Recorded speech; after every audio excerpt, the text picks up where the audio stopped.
Boa noite, meus amados irmãos, que a graça do Senhor seja conosco, amém?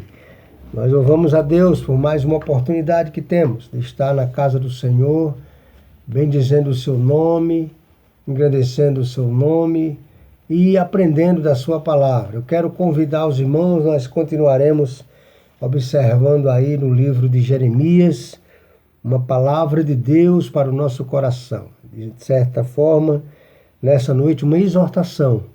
Nós fizemos um pequeno apanhado do que para que Jeremias foi chamado. Louvamos a Deus pela experiência de Jeremias, porque isso alegra a nossa experiência com Deus.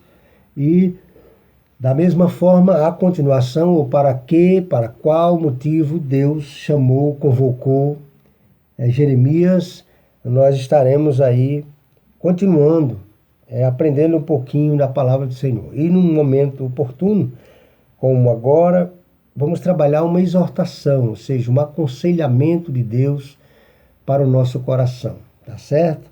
Então, o texto que eu convido você para estar lendo comigo está em Jeremias, capítulo 9.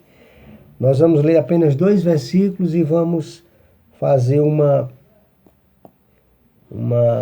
análise bem sintática da palavra de Deus com relação a não se gloriar, ou em que se gloriar, o que é gloriar-se falsamente, o que é a verdadeira o que é o verdadeiro gloriar-se, como devemos fazer. Então, a ideia é não se gloriar, porque no negativo nós tendemos a compreender um pouco melhor. Então, convido você a abrir sua Bíblia em Jeremias, capítulo 9, vamos ler os versículos 23 e 24, tá bom? Olha o que diz a palavra do nosso Deus. Jeremias 9, 23 diz assim: Assim diz o Senhor, não se glorie o sábio na sua sabedoria, nem o forte na sua força, nem o rico nas suas riquezas. Mas quem se gloriar, glorie-se nisto.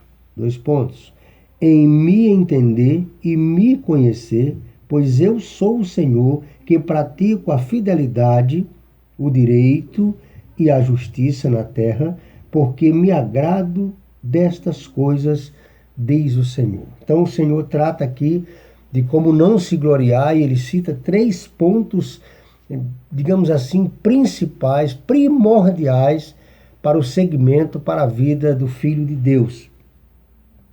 Não devemos nos gloriar na nossa sabedoria, na nossa fortaleza, na nossa força, nem na nossa riqueza. São 3 coisas que levam o homem a se gloriar: se achar sábio, ser forte, ter poder, ter força e ter dinheiro. Vamos orar ao nosso Deus e pedir que essa palavra seja guardada no nosso coração para o tempo oportuno. Eu costumo dizer que nem sempre o tempo que nós ouvimos a palavra de Deus é o tempo que ela vai agir agora, mas no tempo oportuno ela vai nos surpreender. Assim como são as vitaminas que nós adquirimos no nosso corpo, assim como são aquelas coisas que nos dá um entendimento de proteção, né? Se você está, por exemplo, a imunidade, né? Se você está com o corpo bem tratado fisicamente e tal, então isso lhe dá uma certa imunidade, né? E dependendo de como esteja a sua imunidade, então há um combate mais forte para as doenças virais e etc e tal. Então, a nossa fé, o nosso dia a dia acontece da mesma coisa. A gente escuta muitas palavras e às vezes a gente nem lembra de quais palavras foi e como nos edificou. De repente, há uma necessidade, há um momento oportuno e aquela palavra vem do nosso consciente ou pré-consciente e nos edifica e nos faz tirar uma boa conclusão daquela situação. Amém?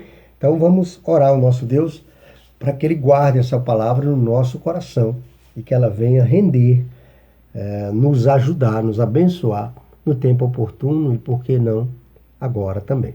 Deus nos abençoe. Deus amado, Deus querido, nós te louvamos nessa noite, damos graças pelo teu amor, pela tua graça, pela tua misericórdia e queremos sempre, Deus, contar com o Senhor. Muito obrigado pelo teu cuidado, por tudo aquilo que o Senhor tem feito, realizado em nossas vidas. Nós te louvamos engrandecendo o Senhor nas nossas vidas nessa noite, pedindo ao Senhor as tuas misericórdias, que a nossa sabedoria, Deus, seja avaliada pelo Senhor em todo o tempo, e que seja a tua sabedoria, que sejamos guiados, que sejamos trabalhados, preparados pelo Senhor, que temamos só a Ti. Que o Senhor nos abençoe sempre, no nome de Jesus. Amém. Graças a Deus. Então, querido, qual é a ordem ou qual é a exortação de Deus para nós? É não nos gloriar. Não devemos nos gloriar, porque a palavra de Deus nos garante em diversos momentos da nossa vida que isso não vai ser bom para nós. Então, a vergonha, ou aquilo que nós podemos passar, digamos assim, é se nós nos acharmos ou achar que somos alguma coisa. Então, uma pequena introdução aqui para esse pensamento é o seguinte: a vanglória do homem é grande, isso é verdade, apesar de não ser nada. Isso também é verdade. Então nós vivemos em um tempo em que o homem se gloria a todo tempo, a todo instante, em que o homem ele apresenta o seu poder, ou ele se apresenta como alguém poderoso. Isso é uma verdade. Mas, aos olhos de Deus, isso não é nada. A sabedoria do homem, se Deus não agir, não é nada. O poder, a força do homem, a saúde e tal, se Deus não agir, não é nada. Nós estamos diante de uma situação que nos comprova, porque o que nos prova isso é a palavra de Deus. Mas como humanos, Deus nos permite comprovar de vez em quando a sua palavra. Essa pandemia, por exemplo, foi uma coisa que veio para aqueles que estudam a palavra comprovar que Deus é soberano, que Deus é realmente todo-poderoso. Deus é realmente aquele que a tua palavra diz sobre ele, né? A sabedoria humana, ela depende de Deus, ou seja, apareceu um vírus invisível e nem a ciência, que estava no seu estado mais avançado, se vangloriando pelas descobertas, em busca de outras descobertas. A ciência não estava mais nem preocupada com saúde, porque qualquer coisa que acontecesse ela tinha a solução. Estava agora se preparando para a cronagem, algo mais avançado, o homem seria cronado. Já estava vendo projetos do homem ser congelado e daqui a 50, 100 anos ele voltar a viver. Tantos projetos da ciência, era um negócio, estava assustando um monte de gente. De repente, todos os cientistas se voltaram para um só problema, sem solução, sem saberem absolutamente nada. Porque aqueles que foram infectados, como foi o meu caso, serviu de cobaia. Todas as vezes que o Ministério da Saúde ligava, era para saber os sintomas, o que sentíamos, como estávamos, todo o negócio. Viramos material de pesquisa, não é? Então veja que isso é legal. Então nós vamos pensar um pouquinho nessa ideia de não se vangloriar, porque a vanglória do homem é grande apesar de não ser nada. Certo? A glória errada, ou o que não devemos fazer, não se gloriar. A Bíblia nos deixa bem claro aí no versículo 23, né? Assim diz o Senhor, não se glorie o sábio na sua sabedoria. Então a primeira coisa é a sabedoria. Não se vanglorie o sábio na sua sabedoria. A palavra de Deus vai nos orientar assim, né? Então, nós podemos ver em Isaías, no capítulo 29, versículo 14, Deus conversa ali sobre o que é a sua obra, e é uma coisa que me chama muita atenção, né? Deus fará sumir a sabedoria para que a sua obra seja vista. É uma palavra que ele dá ali ao seu povo, em Isaías 29, como profecia, que ele vai dizer que a sabedoria humana não vai valer nada, vai desaparecer para que ele seja visto. Então, é bem parecido com o que está acontecendo conosco, né? O que já aconteceu ali naquele povo. Paulo, escrevendo aos Coríntios, no capítulo 1, versículo 19, ele diz que Deus destruirá a sabedoria dos sábios e aniquilará a sabedoria dos ímpios, ou aniquilará a sabedoria dos entendidos. Ou seja, Deus vai fazer com que as pessoas compreendam que Ele é a sabedoria. ele não tem, né? O homem pode ter a sabedoria, o homem pode ser sábio em algumas decisões, mas ele é sempre um ponto de julgamento. Algumas pessoas vão achar que aquilo foi um ponto máximo de sabedoria, outras vão dizer que nem tanto. Mas Deus não, Deus é a própria sabedoria, né? Ele é o antes, ele é o durante, ele é depois. Então a primeira coisa que nós precisamos entender nessa palavra é que não devemos nos gloriar da nossa sabedoria, nem a nossa ciência, nem os sábios. Ninguém sabe nada. Essa doença, por exemplo, a Covid-19, ela está destruindo, ela destruiu boa parte da nossa história. Destruiu tipo a sabedoria popular, morreram muitos idosos, pessoas que continham ali as histórias, pessoas que tinham escritos sobre muitas coisas boas para nós, né?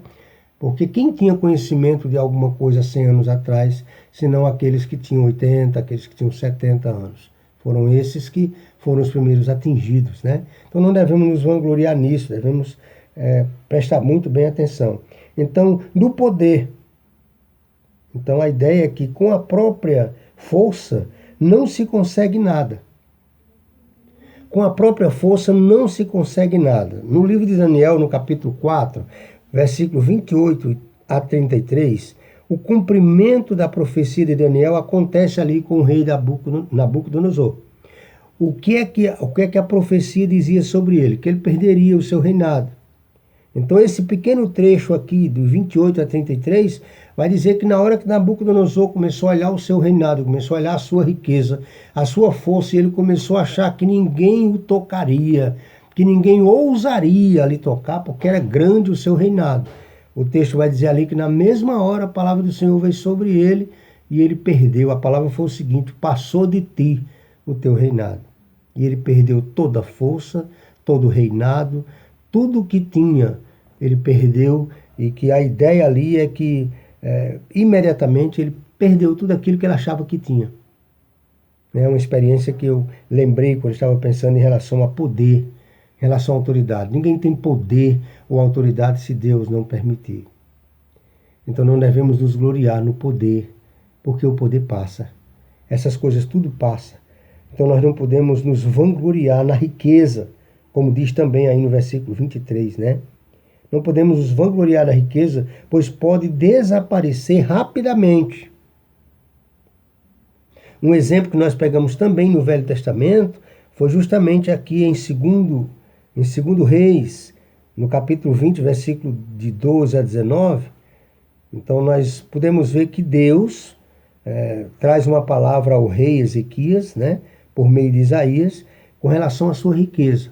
Vêm algumas pessoas de outros países, observam a riqueza de Ezequias, aliás, e aí quando Isaías chega para ele, pergunta o que vieram fazer, quem veio, para quê. Ele diz: eles vieram olhar minha riqueza, eu apresentei tudo para eles, todo o poder, toda a autoridade. E aí quando Isaías escuta toda aquela pompa, né, aquela satisfação de Ezequias, dizendo que tinha tanto dinheiro, tanto ouro, tanta coisa, Isaías diz assim: agora escuta tu a palavra do Senhor. Tudo isso vai ser tirado. Que coisa. Tudo isso vai ser saqueado, diz o Senhor dos Exércitos. E Ezequias não teve outra palavra a não dizer: palavras sábias as tuas, ou palavras sábias as palavras do Senhor. Então, ele não poderia colocar, o que Isaías estava dizendo ali a Ezequias, é que ele não poderia colocar segurança na sua riqueza, no seu ouro, nos seus bens, porque ele conclui ali esses versículos dizendo: a segurança vem do Senhor. Se o Senhor não segurar, se o Senhor não edificar, é em vão o nosso trabalho, é em vão tudo que a gente faz. Era aquilo que estava ficando bem claro ali para o pensamento de Ezequias, por meio do profeta Isaías. Então a palavra do Senhor, ela é uma palavra que alegra o nosso coração, porque ela nos coloca no nosso lugar. O nosso lugar, a nossa postura, nosso lugar é o lugar de adorador, nossa postura é postura de servo, é postura daquele que tem que estar pronto a servir ao Senhor. Na hora que a gente esquece isso, a gente comete erro, comete falha, né? Então é importante que as riquezas não estejam no topo, nem a nossa sabedoria, nem o nosso poder, nem a nossa riqueza. Não devemos nos gloriar em nada disso. E é em tudo isso que a gente vê o homem se vangloriando. Agora, ponto 2. Em que podemos nos gloriar? porque a palavra diz aí no versículo 24. O versículo 23 diz em que não devemos nos vangloriar, mas o 24 diz assim: mas o que se gloriar, glorie-se nisto, em me conhecer e em saber que eu sou o Senhor e faço misericórdia, juízo e justiça na terra, porque destas coisas me agrado, diz o Senhor. Ou seja, o vangloriar, ou vangloriar-se, está em conhecer o Senhor, em saber quais as diretrizes do Senhor para a nossa vida. Isso é fantástico. É lindo isso, né? A forma como o Senhor se preocupa conosco. Se você tiver que se gloriar em alguma coisa, glorie-se em me conhecer. Então, antes da glória, vai vir o dobrar o joelho, vai vir o depender de Deus, vai vir o obedecer a Deus, vai vir a buscar a humildade, vai vir uma série de coisas. E aí nós vamos nos vangloriar no Senhor, dizendo: bendito seja o nome do Senhor na minha vida. Assim a palavra de Deus vai nos garantindo, né?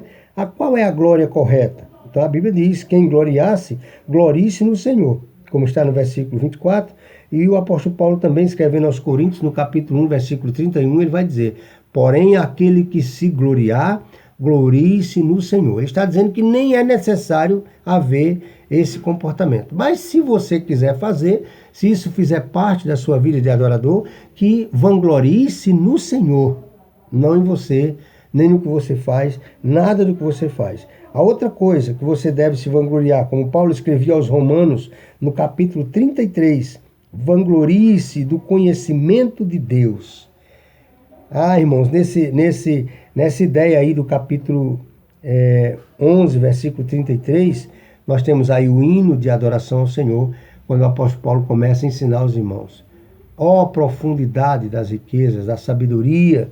Então é uma exaltação ao Senhor. Glorie-se nas coisas de Deus. São coisas grandes. Quando você se gloria nas suas coisas, são coisas pequenas. São coisas que não precisa você fazer esforço nenhum. Só você realizar alguma coisa, puxa, aquilo já vai dar Isso é coisa simples, é coisa pequena. Olhe para Jesus, autor e consumador da sua fé. Olhe para Deus. Você vai ver o quanto de coisa você tem para gloriar-se no Senhor.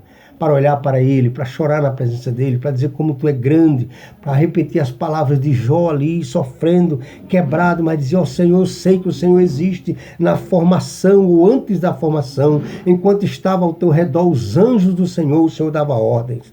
Quem deu essa revelação a Jó, senão um momento de dor, um momento de reflexão para a vida dele? Era tremendo. Jó teve uma visão do antes que existisse mundo. E ele não parava para pensar na existência do mundo, de como Deus havia criado cada coisa. Ele não parou para raciocinar de que todas as coisas dependiam, careciam da mão de Deus. Então nós devemos nos gloriar no conhecimento de Deus. Conheça Deus. Você vai ver que é infinito. Quanto mais você conhece, mais você não sabe de nada. Agora eu repito as frases de Salomão no livro de Eclesiastes, quando ele diz: quanto mais há sabedoria, mais sofrimento. Porque você vai ter conhecimento que as pessoas não têm. Então você sofre com o comportamento das pessoas. Era esse o sofrimento de Jeremias. Como eu disse para os irmãos na mensagem anterior, não era prazeroso para Jeremias dizer que o povo dele ia para um cativeiro babilônico. O prazer dele que ele tinha como profeta era dizer que o seu povo estava sendo aprovado por Deus, que Deus estava alegre com o seu povo, com o seu comportamento. Deus está feliz conosco. Tem mensagem melhor?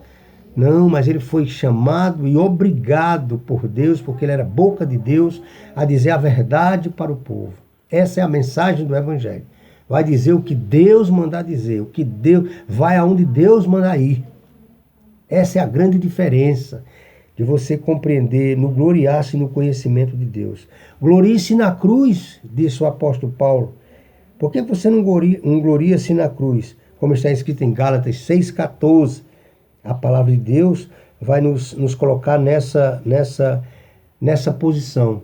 O mundo está crucificado para nós e nós estamos crucificados para o mundo. Isso é gloriar-se na cruz. Não faço parte desse mundo, não tenho as ideias desse mundo, não tenho os pensamentos desse mundo, não sou influenciado por esse mundo, nada desse mundo me interessa. Eu vivo nesse mundo, mas eu não sou desse mundo. Louvado seja Deus. É isso que o apóstolo Paulo diz: glorie-se na cruz.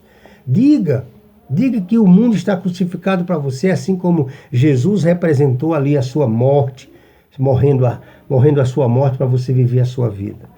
Isso é gloriar-se de maneira correta. Gloriar-se na cruz, o que as pessoas não querem. As pessoas querem gloriar-se em qualquer coisa, menos na cruz, porque a cruz traz sinal de obediência, sinal de morte. Você morreu para o mundo. Você não tem mais o mesmo pensamento, as mesmas ideias. Você não acusa mais como acusava, as coisas velhas passaram, tudo se fez novo, até os pecados. Até os pecados devem ser diferentes daquele que você cometia. Porque nós temos natureza pecaminosa, não vamos parar de pecar, mas não temos prazer no pecado. Significa que aqueles pecados do passado, quando não conhecíamos a Deus, não fazem mais parte da nossa vida. Então aquilo é passado. Até os pecados se fizeram novos.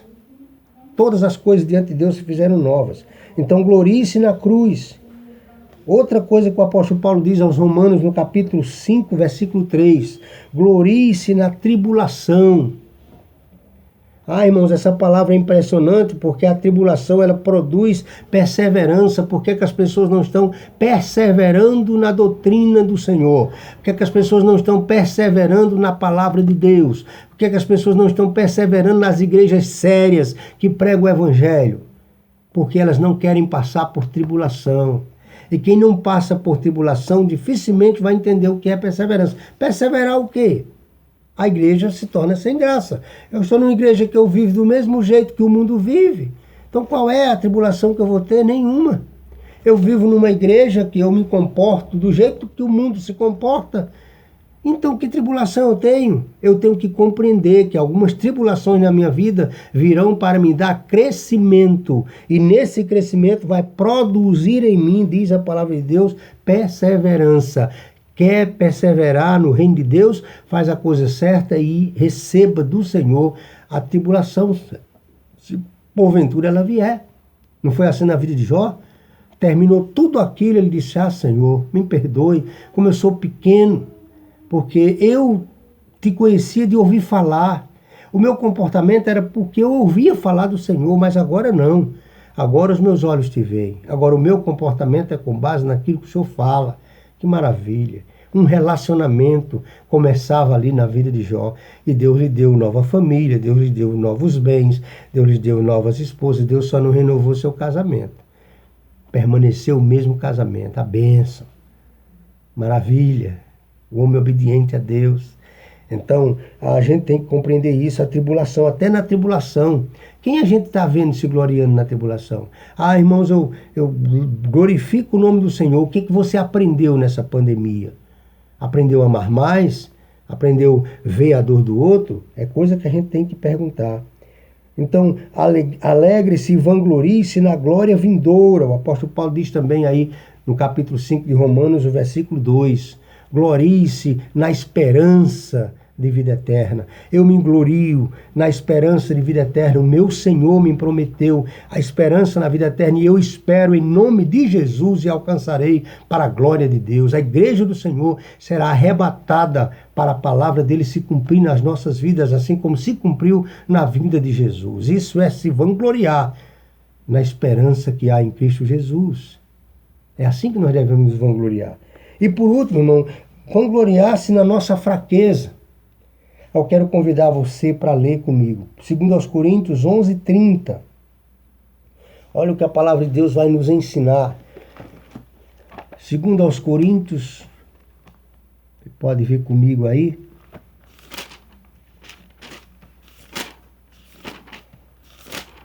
No capítulo 11. Verifique comigo aí o versículo 30. Olha o que diz a palavra de Deus para nós encerrar nossa palavra de hoje, que diz assim, versículo 30. Se é preciso orgulhar-me, haverei de me orgulhar na minha fraqueza. O Deus e Pai do Senhor Jesus Cristo, que é eternamente bendito, sabe que não estou mentindo. E ele começa dizendo, em Damasco, o governador da cidade, sob a autoridade do rei, e aí ele vai falando sobre todas as coisas. Mas a grande experiência dele é, se é preciso orgulhar-me, haverei de me orgulhar na minha fraqueza. Então, sabe do que você deve se vangloriar? Da sua fraqueza. Eu devo me vangloriar da minha fraqueza. Como é que eu me vanglorio da minha fraqueza? No meu momento de jejum, por exemplo, quando chega aquela hora de comer, eu paro e converso com Deus. Meu Deus, como eu sou fraquinho. Como eu sou fraquinho, eu estou apenas há 6 horas, 3 horas ou 4 horas, depende do tempo que seja, sem comer, eu já estou aqui sem saber raciocinar. Me ajuda, Senhor. Me ajuda, porque eu sou fraco. E aí o apóstolo Paulo vai dizer, é porque na minha fraqueza é que eu me sinto forte. Porque na minha fraqueza que Deus se aperfeiçoa em mim. É na minha fraqueza que Deus vai fazer a diferença na minha vida. Né? Capítulo 12, versículo 9 a 10, ele vai dizer, olha, na minha fraqueza é que o poder de Deus se aperfeiçoa. Quer se vangloriar? Vanglorie-se porque você é fraco. É na sua fraqueza que Deus mostra o seu poder. Que a graça do Senhor nos ensine a nos vangloriar das coisas eternas. Não se vanglorie do poder, da riqueza, do dinheiro, da saúde. Não se vanglorie de sabedoria. Nada disso é superior a Deus. Tudo isso passa. A sabedoria vai passar conforme a sua morte chegar. Seu corpo vai passar conforme os tempos se aproximam. Seu dinheiro vai ficar para alguém distribuir. Nada que você tem vai valer. Usando aquela palavra de Isaías a Ezequias. Tudo isso